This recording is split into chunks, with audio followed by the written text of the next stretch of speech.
What is good, YouTube? Quinn Wade coming to y'all with that rookie basketball analysis on VJ Edgecombe. He's a high flyer and an amazing athlete. He can explode to the rim, especially in transition, and you ain't gonna be able to stay in front of him. He's gonna already be right past you, looking to dunk that basketball and put on a show for whoever and whatever team he plays for. But he also can do it in the half court. If he cross you over, hesitate you, just freezes you or get a first step on you, he's right at the basket and he's looking to finish. He also gives up the ball and can catch alley oops and finish those too because he's just that good of an athlete and he does know how to fill in the gaps and the angles real well. And on top of that, he can also attack the angles and the gaps real well, even in the half court, to get high percentage shots at the rim, especially if you don't have a rim protector in the paint. And then on top of that, he also knows how to take his time, slow down, and find a way to adjust his body to be able to finish at the rim, which is very good too. And you have to be able to do that. Plus, he can slow down and even hit floaters or push shots before he even gets all the way to the rim because he don't want to get blocked or he tries to avoid getting fouled because he's not the greatest free throw shooter, but he also can go straight to the rim and finish with finesse and finger roll ability. And he also attacks and has the Euro step and good footwork to get the shot off cleanly to be able to make the layups when he gets in the paint. But if you don't pay too much attention to him, he will blow by you and he will leave you in the dust because he's just that quick and just that fast. And on top of that, he can attack from the top of the key and get all the way to the basket. Like I said, he is a guy that can get high in the air so he can readjust midair with body control and finish in the paint. He also is good at cutting to the rim and finishing off the backboard and giving good looks to himself and his teammates to be able to find him for those shots, and he already knows when the pass is being delivered, so he goes up strong sometimes too, looking for the finish. He's also shooting about 36% from three. That's about where you want to be or higher, and he's going to do it in the corner. He can do it at the top of the key. He takes his time and tries to find a way to shoot at the same time repetitively just to give himself the best chance of knocking them down. And he can relocate and take it. Most defenders want him to take the three. They rather him do that than get to the basket. And that's why he usually going to be left open. You rather not let him get the drive to the basket because that's where he's more comfortable at. And that's why he's going to have to be able to knock down the three. But he's showing you that he believes in it. He feels like he's happy taking it, and he's showing you that he can knock it down at a decent enough percentage to where he can stay a threat and keep the defense honest. But he will pull it up in your face too.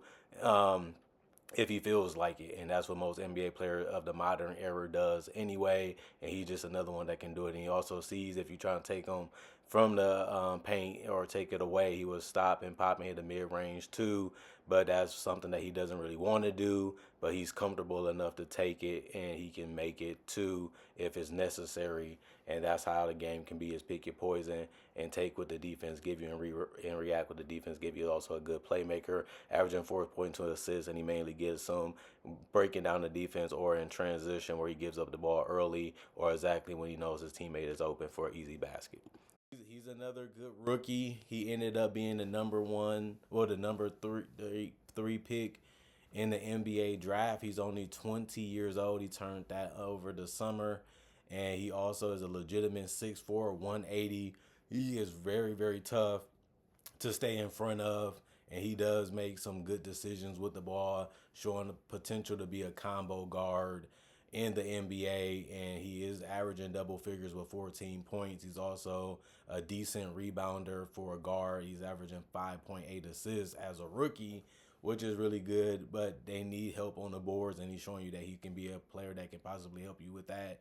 If guys are out or guys are not available, he can step up and help in other areas. And like I said, he's averaging 4.2 assists. He's a guy that can attack and get to the rim basically almost at will, depending on who guarding him and how they're guarding him. And it's good to be able to get the dunker spot passes and the kickouts for 3-point shots, but it's also smart enough for him to realize they're doing it for him too. So it's good that he can play off his teammates, but also they can play off of him. And that's what they want him to do. Get to the basket. If you can't get to the basket, hit the mid-range. Can't hit the mid-range, hit the three. Just make quick, fast decisions. And when you got the space or you got the room, just be confident enough to pull up with those shots or finish at the rim whenever you have that green light or that opportunity, and never be shy from doing it. The problem with him, though, he does commit a lot of personal fouls. He goes for the steals. He tries to go to play with play for the gambles and the risks, and that can always turn into fouls. And fouling a lot is not a good thing because your team needs you, and they want to have you on the court as much as possible, especially if you're a guy that can really do things that can help your team win, which his scoring and his transition play can do.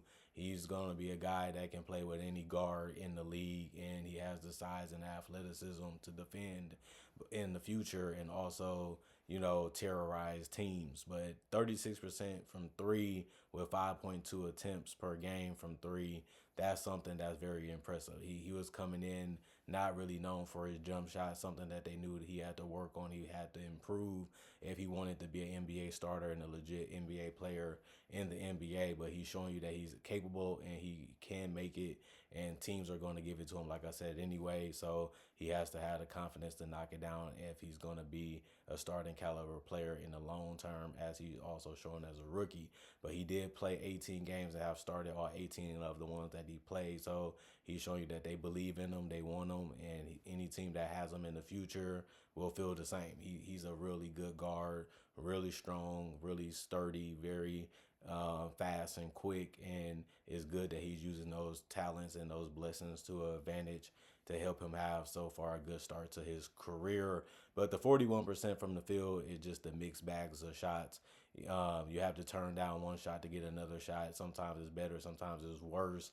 But you also have to be able to do it consistently at the NBA level. And he has shown that he can be able to score and put up numbers, but the efficiency hasn't been where it needs to be lately for him in November going into December. It was fine the first couple months. It got worse. Now it's finally getting back to where it needs to be, but we have to see what he can do as the season continues and his career continues. And I think that that's going to be the fun part of him, is knowing that he has the potential, knowing that he has the body, knowing that he has the touch and the skill level, but it's just about filling out the game and doing it consistently from all three levels if he wants to be a 20-plus point scorer, because he ain't that far from it now. And he also is playing with talented rosters, which you do want to have, because it does take pressure off of you, and it does take the wear and tear off your body, because you have other guys doing their job and they're setting you up for easy and good looks, and all you have to do is just finish them or knock them down. And you rather get a lot of those shots than getting banged and knocked around all game, just because you have to be aggressive and look for your shot as much as you can. And a lot of those guys have severe injuries for that reason. And I just hope he doesn't have to worry about that, because he seems like he's a team player. He seems like he's a guy that really loves to play the game and enjoys working on his game, which gets you to the NBA level, which gets you in the position that he's in. But now he has to continue to do it and find a way to work on his game, but improve it and change it to the benefit of the NBA. And shooting is a premium, and he's showing you that he's capable of doing that. But his best thing is attacking the basket and attacking the rim. He's just so quick and so fast, and just has the ability to really finish strong too.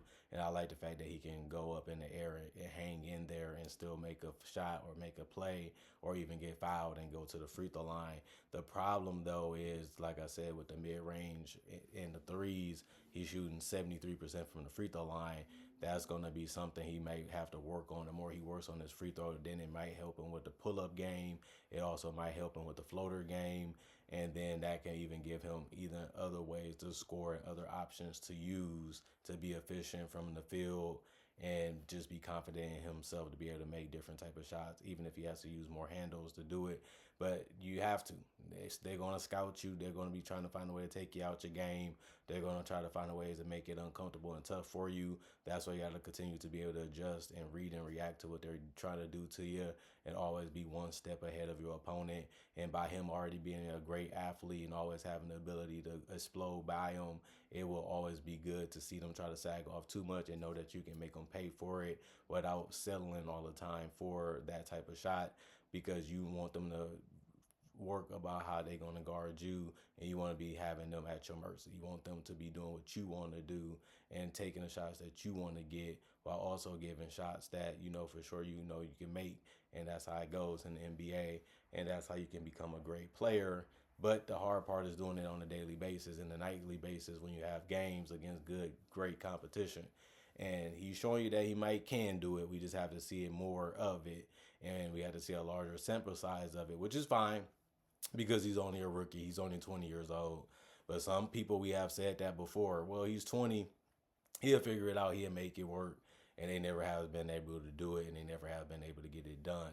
I don't think he'll be one of those players, but it has been players that have been top picks that never really learned how to shoot, never really learned how to be great free throw shooters, and never became stars or all stars. He's almost there already as a 20-year-old, so he's in a different trajectory.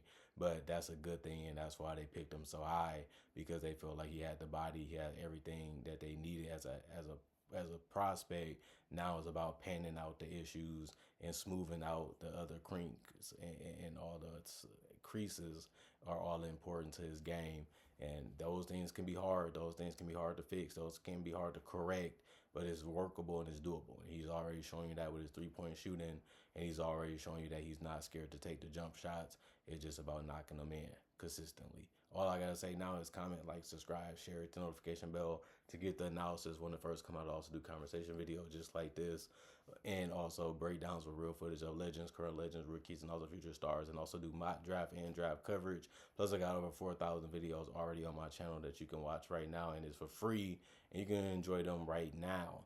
Not only that, I try to upload videos every single day throughout the day to give y'all something to look forward to and something to watch when it comes to basketball and NBA content. Other than that, that's for the people that's checking out the channel for the first time. I also would say thank y'all for being loyal from the past to now.